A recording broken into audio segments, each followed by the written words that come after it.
All right, Ami Horowitz is the man we talked to before the election, which is still going. It's into what, triple overtime now?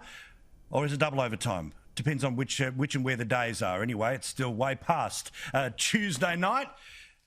But Ami, no violence because, of course, the violent right-wing mobs that New York was so scared of, they never got their chance to celebrate a Trump victory.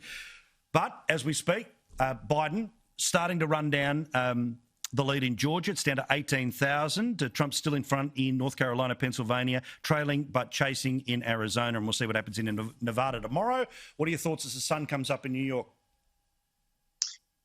Ooh, that's a lot. That's a lot. Yeah, let's start with the violence real quick, because I think it's really important. You know, people are always talking about how the people who won't accept the election results are Trump and Trump supporters. Yet, why were people boarding up all their stores in New York and LA and Seattle? Not because they were scared of Trump supporters, because they were scared of what exactly is going on. The left is rioting, and they're winning. They're rioting, and they're the ones who are winning. So it gives you a sense of their mindset. But look, this thing is tight. You know, you'd rather be in Biden positions than in Trump's position, to be honest, right now.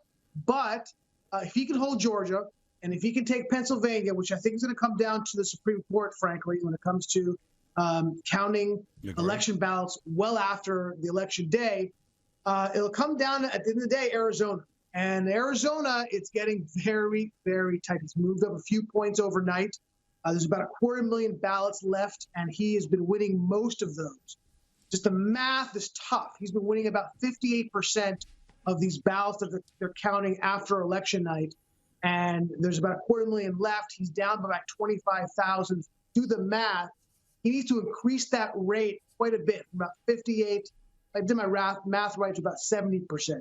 If he doesn't, it's going to be, man, it's close. It's going to be really, really close. Yeah. But if he wins Arizona and he keeps everything else and he wins Pennsylvania, he will be the winner. Isn't it that thing? You know, literally this year we've had to be epidemiologists, then psephologists, and now we're trying to quickly become sort of statisticians in a second here. Anyway, it's the joys of what's happening. I did, however, want to talk about where the radical left goes when Biden is in charge, but they don't have a Senate, which means essentially his ability to up taxes, pack the courts, all of that, you know, the shopping list of easy things that are said. People like Bernie, people like AOC, if they can't get anything in the first 2 years, what are they going to do? So it's interesting. I think the biggest fight that Joe Biden is going to have is not going to be with the Republican Senate. The biggest fight he's going to have is with his own leftist Democratic bloc, which is becoming a significant bloc, if not the biggest bloc in the Democratic Party. I think there's going to be a civil war in the Democratic Party, and I think it's going to be a problem for him. You're right. He won't be able to get a lot done through law because of the Senate.